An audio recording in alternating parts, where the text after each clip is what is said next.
परिचय। ये दिवाली का समय है। वानी अपने घर के सामने मोमबत्तियां जला रही है। उसके पास 30 मोमबत्तियां हैं। वो उन्हें 5 पंक्तियों में लगाना चाहती है। वो जानना चाहती है कि एक पंक्ति में कितनी मोमबत्तियां लगानी चाहिए। वो जल्दी से गणना करती है और प्रत्येक पंक्ति में 6 मोमबत्तियां लगाने का निश्चय करती है।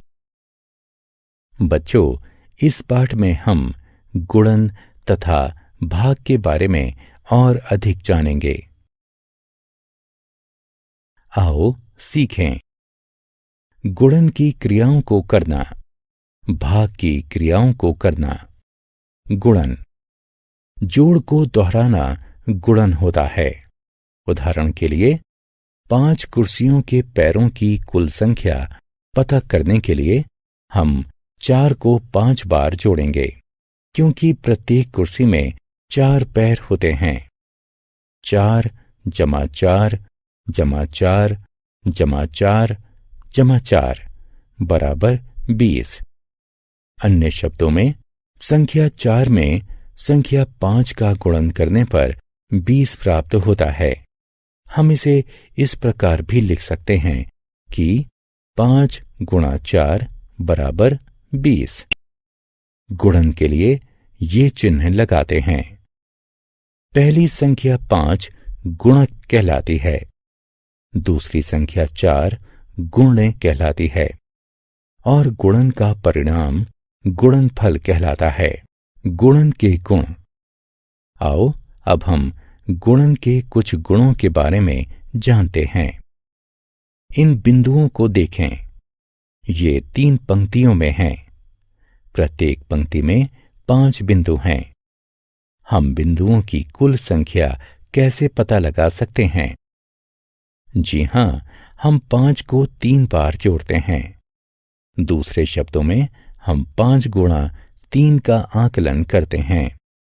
हम इसे ऐसे लिख सकते हैं: 3 गुणे 5 जो कि 15 होता है।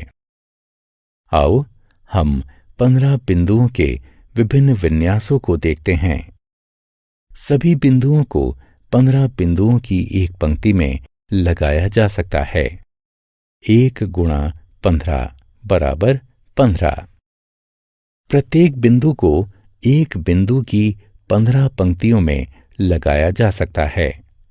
15 गुणा 1 बराबर 15। प्रत्येक बिंदु को 3 बिंदुओं की 5 पंक्तियों में लगाया जा सकता है। 5 गुणा 3 बराबर 15। 1 गुणा 15 बराबर 15 होता है। 15 गुणा 1 बराबर 15 होता है। 5 गुणा 3 15 होता है और 3 गुणा 5 भी 15 होता है। 2 की गुणन सारणी। जब हम गुणन के तथ्यों का स्मरण करते हैं, तब गुणन करना आसान हो जाता है। गुणन के तथ्य गुणन सारणियों में दिए होते हैं। चलो 2 की गुणन सारणी से प्रारंभ करते हैं।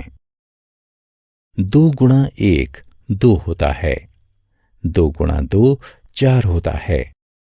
2 गुणा 3 6 होता है। 2 गुणा 4 8 होता है। 2 गुणा 5 10 होता है। 2 गुणा 6 12 होता है। 2 गुणा 7 14 होता है। 2 गुणा 8 16 होता है। 2 गुणा 9 18 होता है। 2 गुणा 10 20 होता है। 3 से 10 तक की गुणन सारणी। आओ अब हम 3 से 10 तक की संख्याओं की गुणन सारणी को जानते हैं। चलो 3 की सारणी से प्रारंभ करते हैं। अब 4 की सारणी, 5 की सारणी, 6 7 8 9 तथा 10 की सारणियां। आओ खेलें। संख्याओं का गुणन करके सही विकल्पों को उठाकर उनके संगत बक्सों में रखें। एक अंक वाली संख्याओं का गुणन।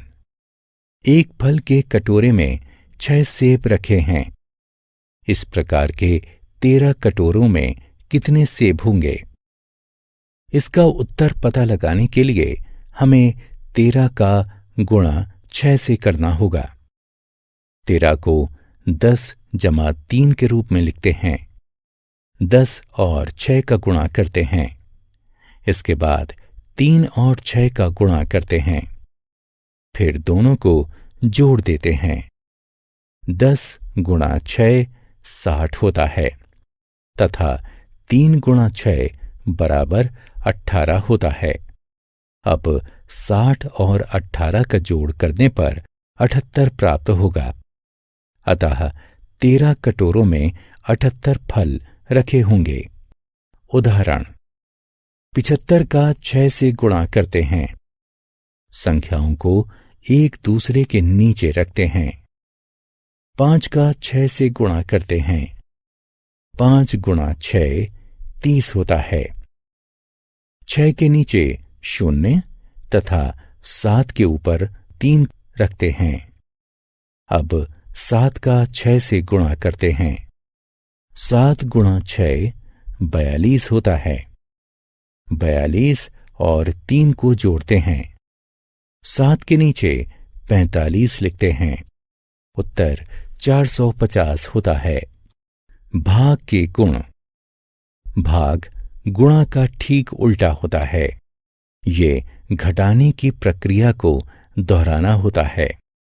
आओ अब हम भाग के बारे में और जानते हैं। इस चित्र को देखें। बगीचे में 24 गमले हैं। अगर माली बगीचे में रखे गमलों को 4 पंक्तियों में लगाता है तो बताइए प्रत्येक पंक्ति में कुल कितने गमले होंगे? आइए हम चरणबद्ध तरीके से इसे देखते हैं। प्रत्येक पंक्ति में 6 गमले होंगे। आइए देखें कैसे। माली पहली पंक्ति में 6 गमले लगाता है। अब उसके पास 18 गमले बचते हैं। वो दूसरी पंक्ति में 6 गमले लगाता है। अब उसके पास 12 गमले बचते हैं। वो तीसरी पंक्ति में 6 गमले लगाता है। अब उसके पास 6 गमले बचते हैं। वो चौथी पंक्ति में भी 6 गमले लगाता है। अब उसके पास कोई भी गमला नहीं बचता है। अन्य शब्दों में 24 घटा 6 घटा 6 घटा 6 घटा 6 बराबर 0 होगा। माली ने 24 गमलों को 4 पंक्तियों में बांटा है, जिससे प्रत्येक पंक्ति में 6 गमले रखे हैं। हम इस स्थिति को ऐसे लिख सकते हैं। 24 को 4 से भाग देने पर 6 प्राप्त होता है। ये भाग का चिन्ह है। संख्या 24 भाज्य है, 4 भाजक है तथा 6 भागफल है। उदाहरण, 18 लड़कियों को एक बस में बैठाना है। एक सीट पर 2 लड़कियां बैठ सकती हैं। तो बताइए कि बस में कम से कम कितनी सीटें होनी चाहिए। चलिए देखते हैं। सबसे पहले तो लड़कियों को 2 के समूहों में बांटते हैं। कुल 9 समूह बनते हैं। इसलिए बस में कम से कम 9 सीटें होनी चाहिए। हम उपयुक्त समस्या को इस प्रकार से भी लिख सकते हैं। 18 भाग 2 बराबर 9। आओ खेलें। संख्याओं का भाग करके सही विकल्पों को उठाकर उनके संगत बक्सों में रखें।